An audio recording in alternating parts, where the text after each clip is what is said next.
Lalu sejauh mana publik bisa membaca peta kekuatan Iran versus Israel ini? Apakah kedua negara punya kekuatan cukup untuk berperang atau berhenti di meja perundingan? Kami akan bahas ini bersama pakar pertahanan yang juga mantan pilot F-16 Marsma TNI Purnawirawan Agung Sasongko Jati dan analis wilayah Timur Tengah Hasibullah Satrawi. Assalamualaikum, selamat sore dengan Tifal. Apa kabar semuanya?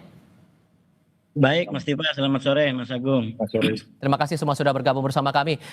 Saya coba baca dulu soal peta kekuatan pertahanan dari kedua belah pihak ini, Pak Agung. Kalau melihat peta kekuatan udara dari Iran sendiri, hitam di atas putihnya tampak kalah saing dengan Israel. Menurut Anda ini masih cukup kuat tidak pertahanan untuk Iran? Kita bicara dulu. Sekarang ini pada saat ini Israel telah memiliki keunggulan di udara, atau kita sebut dengan air superiority, sepenuhnya menguasai ruang udara di atas, minimal di atas Iran bagian barat. Namun tentu saja apakah yang menjadi tujuan dari keunggulan udara itu hanya untuk mengebom sasaran-sasaran berupa orang atau berupa tokoh atau berupa markas besar? Apakah sudah berhasil untuk mencapai sasarannya, yaitu pusat daripada pengayaan uranium daripada Iran, atau tersebarnya pengayaan, karena pengayaan jumlahnya banyak sekali ya, sekitar di atas 10.000. Apakah tujuan itu sudah tercapai? Karena tujuan utama daripada operasi kali ini adalah menghancurkan kapasitas kemampuan nuklir Iran, baik secara diplomasi atau secara militer. Itu kelihatannya belum tercapai pada saat ini. Oke, tapi dengan alat pertahanan yang sudah dimiliki oleh Iran saat ini ditambah dengan dinamika yang muncul sampai dengan sekarang, gejolak masih terjadi. Menurut Anda posisinya antara Iran dan Israel ini sama-sama imbang atau justru ada plus minusnya masing-masing? Masing-masing memiliki target yang berbeda ya, karena strategi yang digunakan oleh Israel itu sangat barat ya, sangat Clausewitz dan Gemini, mengarahkan kepada center of gravity atau center kekuatan. Nah, berdasarkan analisa mereka menganalisa kekuatan Iran terletak pada pimpinan perangnya, yaitu Garda Revolusi, kemudian beberapa mungkin sasaran seperti Kementerian Pertahanan dan beberapa objek-objek lain di bawah.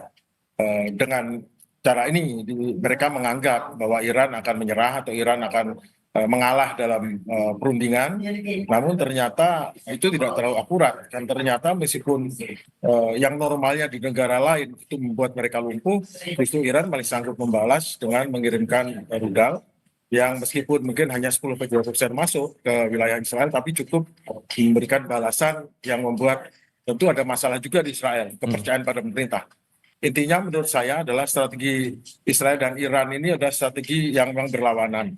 Iran menggunakan strategi seperti Sun Tzu, bergerilya ataupun asimetris. Yang satu lagi sangat Clausewitz dan Gemini, mencari center of gravity yang sampai saat ini kelihatannya belum tercapai tujuan daripada Israel. Anda juga punya pengalaman membawa pesawat F-16 yang juga dimiliki oleh Israel. Kita juga tampilkan untuk alat pertahanan yang dimiliki oleh Israel sejauh ini. Sehingga kalau Anda membaca dinamika saat ini, apakah posisinya sekarang Israel diuntungkan secara pertahanan atau sebetulnya ada celah sendiri nih di tengah dinamika yang muncul sampai dengan sekarang, Pak Agung? Pesawat udara itu adalah alat untuk menyerang dan bertahan. Namun untuk menghadapi serangan yang menggunakan peluru kendali, apalagi kendali balistik yang menggunakan dua sistem booster sehingga bisa mencapai kecepatan hipersonik, maka pesawat terbang bukan alat terbaik untuk mencegahnya. Itu harus menggunakan dicegah dari awalnya dan atau di akhirnya betul-betul. Jadi satu rudal itu membutuhkan 2-3 alat penangkis. Dengan 2.000 rudal yang dimiliki oleh Iran, berarti harus ada 3.000 rudal penangkis. Nah, ini yang apakah cukup mempunyai persediaan rudal penangkis, itu yang jadi masalah besar. Jadi di bidang pertahanan kelihatan Israel juga nggak terlalu mampu untuk bertahan dari serangan rudal karena akhirnya tembus juga kan. Pak Hasib, begini, sudah ada perkembangan dari Amerika Serikat sudah menempatkan 4 pesawat angkut standby di Siprus sekarang kondisinya. Ditambah dengan kalau kita kaitkan dengan pernyataan Presiden Donald Trump sejauh ini dan G7 juga sudah menyuarakan pandangannya atas konflik Israel-Iran ini, sejauh mana ini akan berujung nanti? Ya, terima kasih Mas Agung.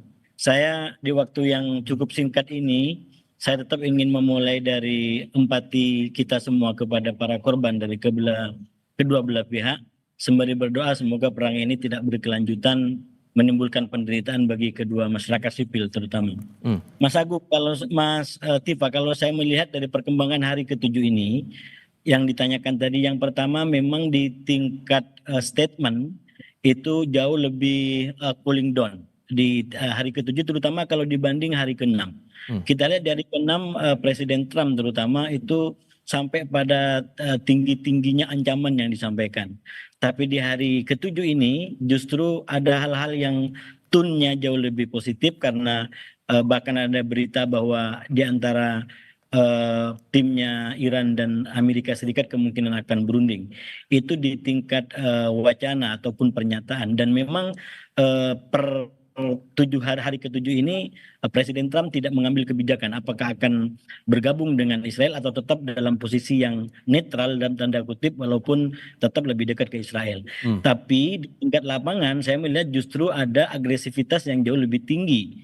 Misalkan serangan dari Iran itu yang menargetkan Tel Aviv dan beberapa kota lain yang itu menimbulkan dampak luar biasa, termasuk digunakannya roket-roket baru yang mempunyai kekuatan yang jauh lebih kuat dari sebelumnya. Nah ini kondisi terakhirnya Mas Agung. So kalau kita baca juga perkembangan terakhir dari Rusia menyampaikan bahwa mereka siap untuk turun tangan tapi sebagai penengah, sebagai pihak yang siap untuk memediasi kedua belah pihak. Mungkinkah ini terjadi menurut Anda, Mas Hasib?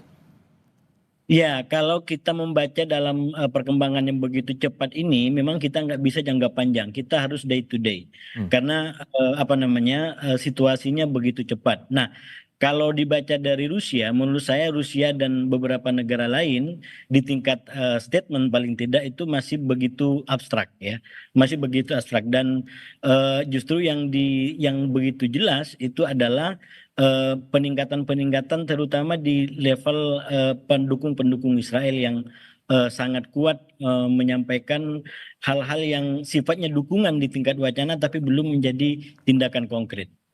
Pak Agung begini, Israel sempat mengklaim bahwa kekuatan udara Iran sudah dilumpuhkan. Sejauh pandangan Anda atau analisis Anda, apakah kekuatan udara Iran sudah segera habis kondisinya sekarang? Nah itu yang betul. Sorry, ke Pak Agung. Oke, silakan Pak Agung. Oh ya, siap, betul. Karena keunggulan udara atau air superiority di tangan Israel membuat angkatan udara Iran tidak bebas bergerak di daerah Iran bagian barat. Namun kita perlu lihat ya bahwa apabila dua buah negara berhadapan, maka mereka menggunakan instrument of national power ataupun instrumen kekuatan nasionalnya. Diplomasi sudah beradu antara pendukung Iran dan Iran sendiri dengan pendukung Israel dan Amerika. Kemudian secara militeri Israel sudah gerak, Amerika mengancam dengan diplomasi.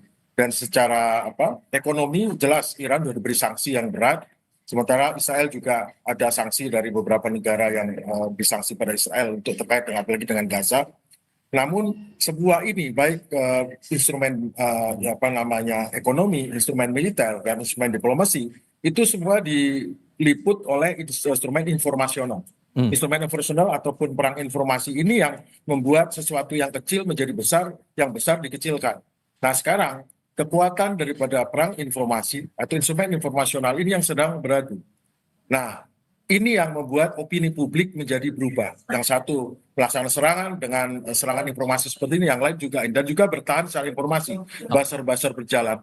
Nampaknya lihat di negara barat mereka selalu pro dan mengurangi, kelihatan Iran kurang, Israel besar. Kemudian sebaliknya pendukung Iran membuat sana kelihatan Israel tidak terlalu sukses, Iran sanggup bertahan. Bahkan bertahannya Iran, serangan Iran yang sukses 10-20% itu seolah-olah 100%. Sementara Israel yang menyerang mungkin cuma 50% jadi 100%. Akhirnya kita bisa melihat bahwa ini tetap bahwa diplomasi dan perang semua komponen itu adalah hanya bergantian. Jadi militer dan diplomasi itu hanya bergantian cara karena memang perang itu alat sah untuk menyelesaikan konflik. Oke. Gitu.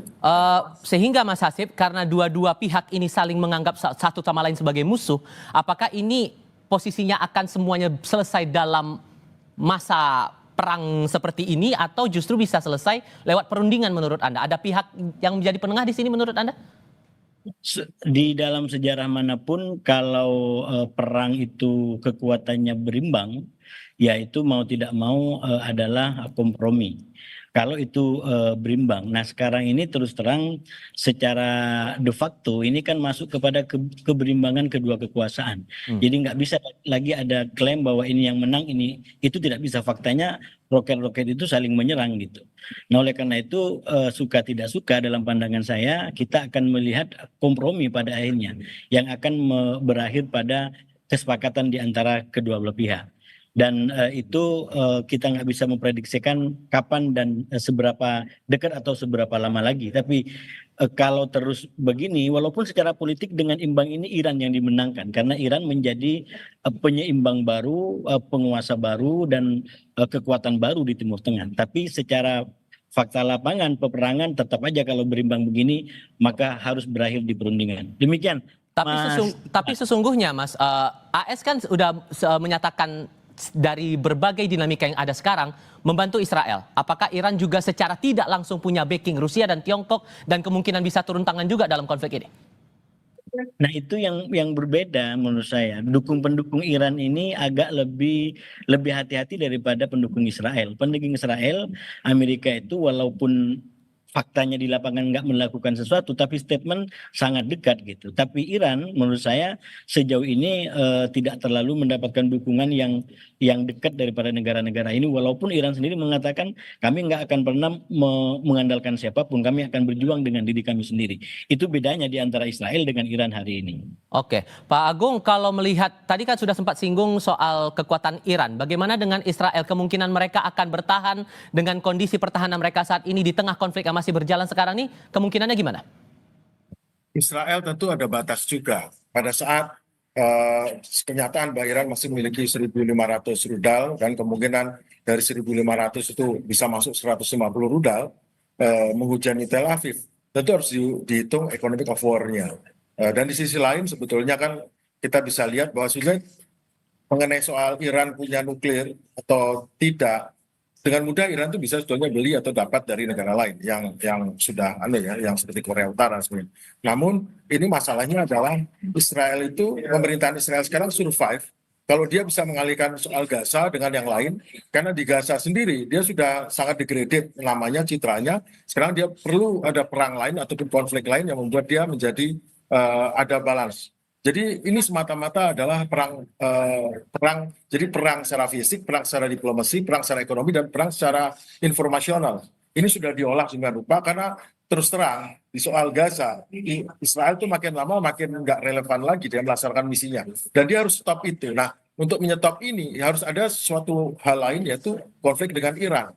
Karena sesungguhnya inti daripada persoalannya adalah menyelamatkan rezim Netanyahu harus diselamatkan, dan juga selain Iran bukan sekedar untuk harga diri negara, tapi rezim yang ada sekarang juga harus menyelamatkan diri dengan bagaimana cara terbaik untuk mengatasi problem ini dengan militer, dengan diplomasi, dengan apa, sehingga dia oke di mata rakyatnya. Sama juga Netanyahu. Kalau Netanyahu masalahnya adalah lebih besar lagi, dia bukan hanya oke di mata rakyatnya, juga oke di mata dunia. Sebetulnya terus terang dari segi strategik Israel itu agak di bawah ini, dia agak sangat, karena genocide, pembantian orang itu kejahatan internasional dan itu tidak akan dilupakan. Citra Israel sebagai kumpulan orang-orang yang tertindas dalam Perang Dunia Kedua sekarang sudah berubah menjadi citra betul-betul tangan kanan penjajah, mewakili kolonialisme, mewakili kapitalisme, dan yang buruk-buruk ada di situ. Kalau Anda membaca sendiri Pak Agung, kemungkinan negara lain ikut turun tangan dalam konflik ini seberapa besar dengan banyak pernyataan sana sini yang muncul, kemungkinan eskalasi bakal lebih besar, apakah akan terjadi dalam waktu dekat? Membaca pernyataannya saja dulu sekarang. War of attrition, perang atrisi. Pada saat perang besar sudah lewat, maka ada perang atrisi, perang gerilya atau perang ini. Sekarang diam-diam mungkin ada yang belum tahu ya, dari Pakistan sudah nyebrang itu peralatan-peralatan senjata. Dan apakah kebebasan dari ruang udara bagi pesawat Israel itu akan bertahan selamanya? Belum tentu. Karena bisa saja secara diam-diam menyelundupkan 1, 2, 3 rudal ataupun peralatan sistem pertahanan udara yang dipasang di Irak, yang tahu-tahu secara diam-diam ditembakkan pesawat Israel. Pesawat Israel jatuh 3, 4, 5, 6 itu sudah merupakan kekalahan besar. Meskipun dia bisa menghancurkan 50 pesawat lawan, tapi dia jatuh 5 saja itu sudah masalah. Karena Israel terkenal sangat melindungi warganya, sangat ahli, sangat pintar, sangat cerdik. Tetapi kan sekarang sudah berubah itu. Dia ternyata nggak sehebat itu, nggak sebaik itu, nggak seideal itu, nggak secanggih itu juga. Ternyata bisa dihajar oleh Iran, yang Iran tanpa ragu-ragu menyerang Israel dan tanpa ragu menyerang pangkalan udara Amerika loh. Iran tuh dengan beraninya dan tidak takut. Hmm, Nah, ini Oke. kekuatan baru di dunia di Timur Tengah. Mas Hasib, saya harus singgung lagi masalah pesawat 4 pesawat angkut angkatan udara dari Amerika Serikat yang masih standby di Siprus. Sehingga kemungkinan skenario apa yang perlu diantisipasi membaca kondisi yang ada sekarang ini? Iya, sekali lagi penentunya menurut saya adalah Amerika Serikat, terutama Presiden Donald Trump.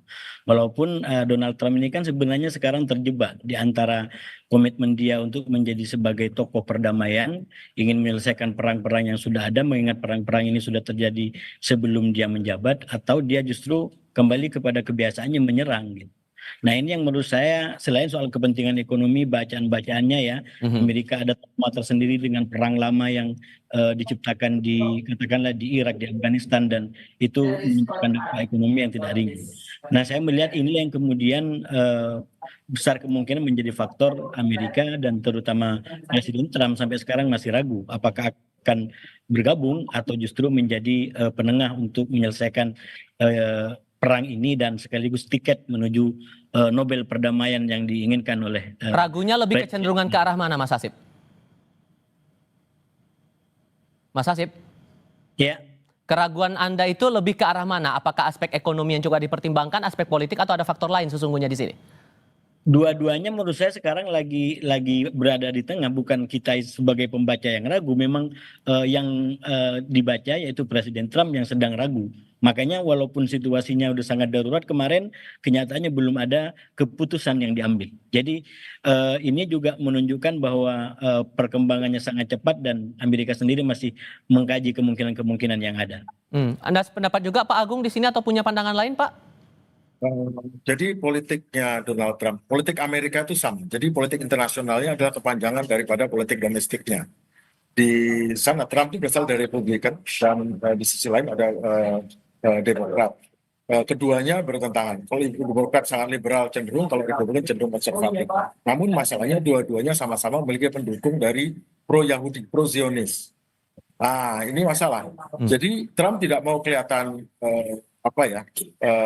terlalu anti Israel. Semuanya kelihatan pro Israel, tapi pro Israelnya sejauh mana?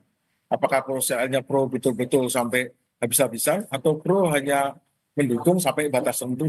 Dan menurut saya Trump akan tidak mau habis-habisan karena dia sangat menghitung ekonominya. Contohnya, hampir semua agen-agen ataupun badan-badan seperti USAID, Voice of America, yang sebelumnya merupakan ujung tombak Amerika untuk memperluas demokrasi, memperluas hegemoni Amerika di bidang budaya dan di bidang pendidikan, itu dibasmi sama Trump. Karena apa? Karena meskipun mereka menjadi tulang punggungnya Amerika untuk menghegemoni dunia di luar militer, namun di sisi lain itu juga menyebabkan liberalisme yang akibatnya membuat orang malah cenderung pro-demokrat yang tidak liberal. Jadi dia mau itu tetap konservatif, tidak jadi demokrat, tidak menawarkan LGBT dan lain sebagainya. Jadi ada pertempuran domestik juga. Jadi kita nggak bisa melihat Amerika mendukung Israel karena pro-Israel, tidak. Itu mendukung Israel karena kaitannya ada politik dalam negeri Amerika yang terkait dengan simpati Israel. Dengan gejolak yang masih tinggi sampai sekarang, Mas Hasib, sesungguhnya Indonesia punya peran yang cukup strategis tidak? Mengingat posisi kita kan politik bebas aktif untuk masalah diplomatik atau luar negeri ini. Apakah memungkinkan posisi kita untuk menjadi penengah di sini? Iya, kalau kita lihat peran kita dan keadaan kita sekarang sebetulnya belum bisa mampu optimal sebagai penengah. Jadi paling tidak saya sampaikan kemarin di Kompas juga, itu kita kasih masukan agar perang ini tidak berkelanjutan, mengantisipasi dampak ekonominya. Justru yang paling penting bagi kita adalah konsisten dengan agenda politik luar negeri kita, mendukung kemerdekaan Palestina. Jadi jangan terbawa dengan agendanya Netanyahu dengan menyerang Iran. Semuanya kita bicara Iran, Palestina, Gaza jarang diliput. Nah, menurut saya kementerian kita harus fokus pada kemerdekaan Palestina, dukungan terhadap Gaza, apapun yang dilakukan oleh Netanyahu dengan Iran. Nah, itu artinya kita konsisten dengan agenda kebijakan politik luar negeri kita. Itu yang paling strategis menurut saya, Mas Tifa. Pak Agung, Anda punya pendapat lain di sini, posisi kita untuk menengahi konflik ini memungkinkan atau tidak? Indonesia bisa berperan dengan menggalang kita punya peran, kita ikut BRICS, kita ikut ASEAN. Indonesia sebagai pimpinan di negara ASEAN, itu negara terbesar di Asia Tenggara, bisa memberikan pendapatnya terkait ini. Pendapat yang cukup kuat itu cukup membantu, karena itu akan mempengaruhi opini publik. Karena kita tahu bahwa masalah ini bukan hanya masalah di Timur Tengah atau Iran atau Israel, tapi di Indonesia pun banyak publik yang belum tahu stand pemerintah kita apa. Nah, dengan stand pemerintah kita itu akan mempengaruhi opini, dan opini itu penting. Kenapa? Karena terkait dengan ekonomi, terkait dengan suka dan tidak suka. Nah, itulah. Nah, sekarang yang penting adalah kita tetap harus mendukung Palestina. Dan untuk itu harus jelas itu. Kita harus ucapkan statement mendukung Palestina. Saya setuju dengan beliau bahwa Kementerian Luar Negeri kita ataupun kementerian lainnya harus jelas itu tegas mendukung Palestina. Baik. Dan kebetulan pada saat ini Palestina itu sudah dekat merdeka loh. Justru malah apa yang dikejar Israel malah membuat Palestina makin dekat dengan kemerdekaan. Oke. Ya. Ada sependapat juga ya Mas Hasib soal ini? Ya, menurut saya memang harus begitu cara kita bekerja. Jadi harus konsisten dengan kebijakan politik luar negerinya gitu, dan ke dalam jauh lebih kuat. Ya. Oke, Pak Hasibullah Satrawi dan Pak Agung, terima kasih banyak sudah berbagi pandangan bersama kami. Assalamualaikum, selamat sore semuanya. Waalaikumsalam.